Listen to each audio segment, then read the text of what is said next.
Designing Meaning 3.0 is the name of the final chapter in Part 1, Choose Your Own Apocalypse, which, remember, is revelation and not the end. Meaning 1.0 failed when we were collectively able to see behind the curtain and realize that there really isn't a magic being in the sky with all the answers. Meaning 2.0 failed when the promise of liberty, equality, and fraternity was subverted by the greedy. One could argue that Meaning 2.0 was stolen rather than failing on its own merit. But human nature, when not tempered by the threat of damnation or the law, isn't very magnanimous. In the first section of this chapter, Weil gives 3 examples of how no one person or action makes anything work. Boris Yeltsin, the last premier of the Soviet Union, came to Houston and was wowed not by the Space Center, but by the grocery store. He said he could not imagine how it was possible to have so much in one place. We have so much on the shelf of any store because of capitalism. We have abundance and waste, but abundance because thousands or more people are creating and building and doing in redundancy, thus allowing for 50 different shades of ketchup. Weil shared a short story from the 50s called I Pencil, in which a pencil describes its life and the many little miracles that came together to form its development. While there is a final assembler of the components of the pencil, and therefore an inventor, that person could not have done it without 1,000 other precursors. In the description below, I put a link to a video specifically about that short story.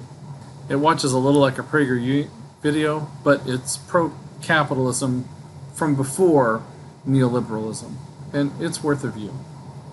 The meaning of all of that is abundance takes many to develop. So if capitalism is so great it can solve everything, right? After extolling the virtues of collective creation, Weil then talks about what he calls philanthrocapitalism and how it falls short because it forces the capitalist out of his or her area of experience.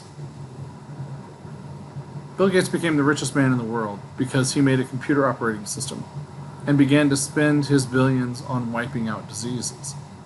His foundation has done some good, but his skill in eradicating disease is really just funding and communicating.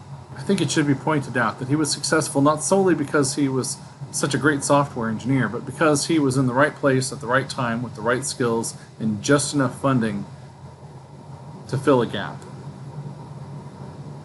Other budding philanthrocapitalists may find difficulty because they think of themselves more amazing than they are. The richest person in the world cannot fix the world. They can help fund the fix, perhaps. But they kind of have to step aside and let the pros, the people that they pay, to do what they do. So again, this chapter is called Designing Meaning 3.0. In order to do that, we must have some components of the earlier versions of meaning. Again, we have those hunter-gatherer brains and living in a decidedly more complicated experience. So to make Meaning 3.0 work, it has to have several components. We have to define the formula first. From an inclusive promise of meaning 2.0, Weil suggests open source, scalability, and anti-fragility. By open source, he means that the solution needs to be adaptable, rather than a one-size-fits-all. It should be content neutral, not dogmatic, and every person should be able to fill in the gaps without damaging the structure. Scalable means very simply that it's available to everyone, not flights to Mars or anything else that's only accessible to the 1%. Finally, anti-fragile or durable. The solution must be able to withstand pushback. One could argue that the promise of liberty, equality, fraternity was doomed to failure because the masses were seeking to bypass the elite, and that only works on paper. He gives a couple of examples that boil down to how governments disenfranchise that which they cannot control.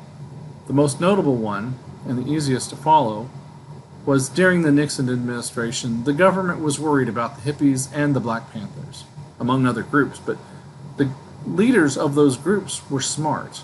They were using the system correctly, and it was not possible to take down the hippies or the Black Panthers without doing something that would be very transparently wrong in the eyes of the general public.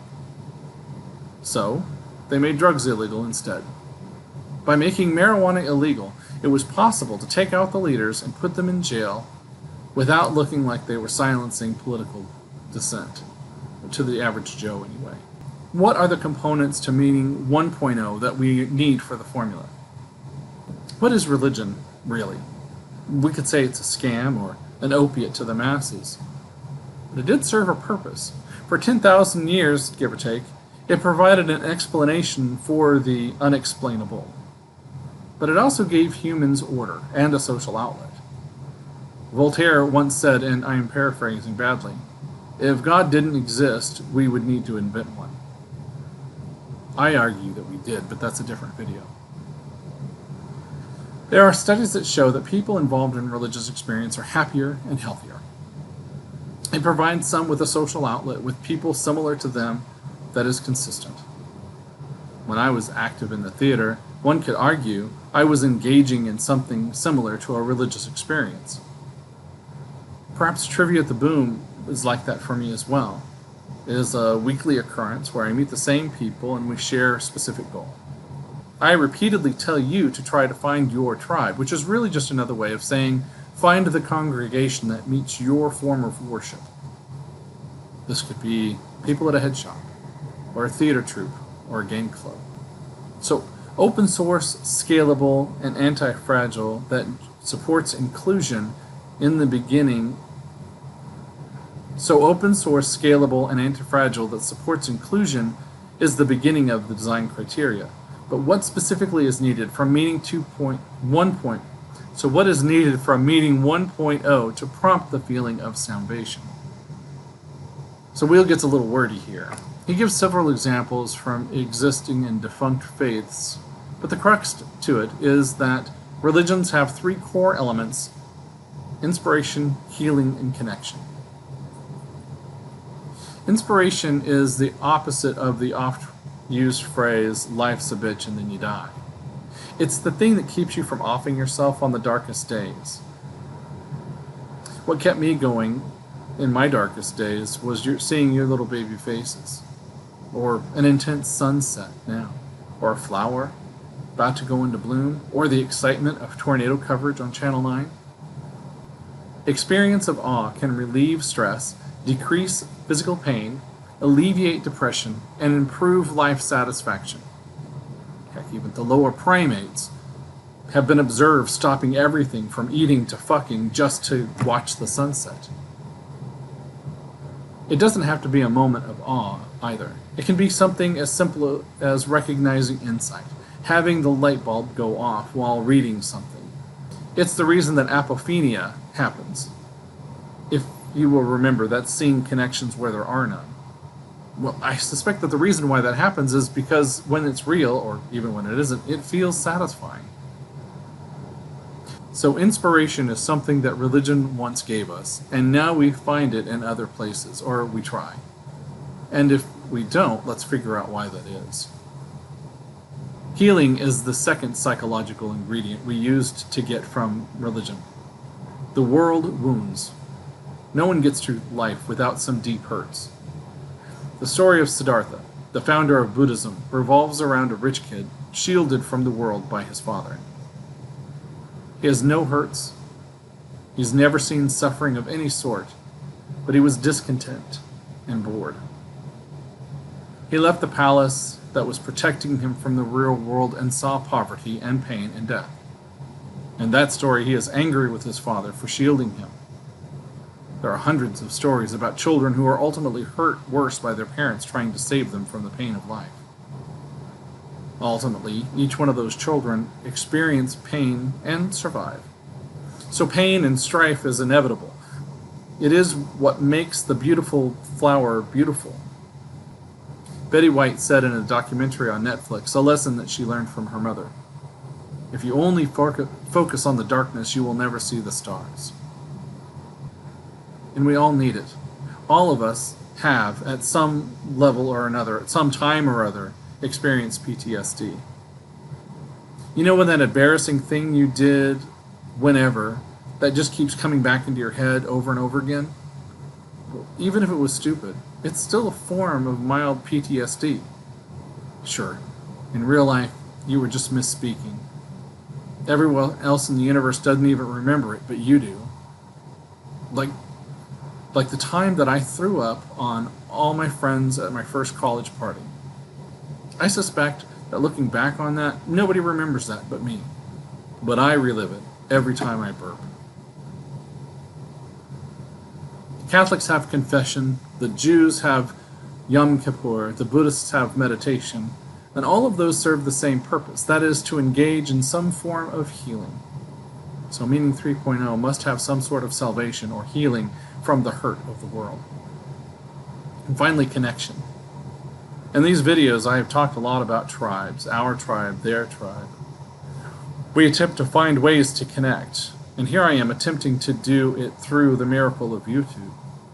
I have many regrets. One of them is that I didn't try harder to have some sort of congregational experience for us as a family. We went to that one church for a while, but it didn't stick. It was too hard, and we didn't find the congregation fitting. In retrospect, it was probably because I was not fitting in my skin. But perhaps that's not all because your mom was around too. I don't feel like we gave your guys a sense of community, really. But community is important. I saw kind of a short video the other day. The guy who wrote a book called The Subtle Art of Not Giving a Fuck, Mark Manson. You should watch some of his videos. Anyway, I will do that thing again and put it down in the description. Anyway, he was talking about boats weathering a storm, how a single boat gets tossed around and flips over, how a group of boats that are tied loosely together will bash into each other and sink, but a group of boats that are tightly lashed together may get a little damage, but they'll survive. So we have the 6 ingredients of Meeting 3.0. From 1.0, we need inspiration, healing, connection. From 2.0, we need it to be open-sourced, scalable, and durable, or anti-fragile, as Will insists on saying it. But this is a tall order. Too tall to create some top-down solution, I think. And how realistic is it for a middle-class family from Oklahoma, or all the readers of this book, to magically create some systemic, existential, transcendental movement that will solve all the ills so far described in this book? No angels have come to me with a magic stone through which I can read some non-existent gold plates. Griffin, you did come up to me once and tell me that you dreamt of a big book in the sky that had all the answers, but you were only 5 at the time and you couldn't read it yet. If that image comes back to you, you let us know. By the way, if a Mormon ever bothers you, just tell them that story and say you're covered. They'll leave you alone. Although they'll also leave you alone if you take the book they hand you and say, "Thanks, I needed some rolling papers," or something like that. Yes, I know. That wouldn't make a good rolling paper, so say shit tickets instead. Throughout this book, the discussion of biology and psychology are front and center. Humans are really just animals. We're not the fastest, nor do we have the sharpest teeth or the thickest skin. To survive in the wild, what we evolved that let us thrive was smarts. That does not mean that we aren't still animals. Ultimately, that is what is going to get us out of this in the long run. I suspect I'm skipping ahead a little bit. But Wheel does point out that if we start designing Meaning 3.0 by looking at the animals we are, then we might get somewhere. He points out that there are 4 or 5 accessible physical drivers that affect the biology of our cycle. Respiration. Obviously, breathing is key to life. Our bodies die in 3 to 5 minutes if we cannot breathe. We also have the instinct to alter our breathing to alter our psychology. For example, if you get scared, you breathe faster so your body has the oxygen to run faster. We all have experienced we've all experienced being nervous, so we take a few deep breaths to calm ourselves.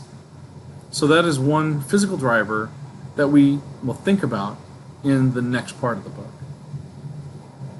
Embodiment, or just recognizing what our body really does, getting in tune with the animalistic nature of our bodies and how we react to certain input. How does it feel when we eat something good versus something bland? Sexuality. Now, I know none of you want to talk sexuality with your father, and I don't want to get into specifics either. But it's different from embodiment, because while it is a part of our bodies, it's also something that it is itself transcendent. And substances are more specifically how we try to find things to alter our state of being. Many animals intentionally consume things to feel different. Some even suggest that it's a primary driver of being, alongside hunger and thirst. Finally, Wheel suggests music. Music alters our mental and physical states. It provides an avenue to awe. These drivers are so central to human biology and psychology that tweaking these may provide us with a formula that can encompass inspiration, healing, community in an open source, scalable, and durable manner. But what about pushback? I feel it a little bit too simple. Balderdash, hippy dippy shit. I can hear each of you tuning out simply because I said the word sex. Now, the next section of this chapter is Wheel called Crypto-Puritans, Straight Edgers, and Lizard Brain Funk Monkeys. Now, which one are you? We are animals in clothing. We are navel-gazing monkeys. The gift that alters us from the rest of the animal kingdom is intelligence, through which we created culture. That culture we created ultimately formed various types of controls on our bodies, our psychologies, and attempted to control how we wondered. Well, it gets a little wordy here too, which I'm tempted to do also, because I wanted to jump ahead and poke holes and imagine what your pushback would be. Then he created a handy little infographic ready for Cosmo magazine. So let's reductively describe the variety of pushback possible in the simplified formula to 3 personality styles. He calls them ecstatic personalities. Now, my first temptation with a table like this is to categorize others or explain how I am a little bit of all 3 of these things. I am too complicated to be explained so simply. I think that what's important to state is that none of these are ideal. None of these are perfect or, frankly, desirable. Defining these 3 personality types are simply to create a test for the ideas as we come up with after solidifying a potential formula. If it can pass the test of these 3 character types, then it works. Also, let's set some expectations. There's not an app we can do what we need to do here. There's not a product that we can buy or a simple mantra to chant. We don't have the influence to create top-down movement. We're in a boss battle and we need to level up to meet the challenges ahead. And now we have the hypothetical formula that we must now either prove or disprove. This is my attempt at an icon formula, and it probably has a few holes in it, but I'm willing to go with it. The next section of the book is called The Alchemist Cookbook, where we get to use this formula and come up with some solutions.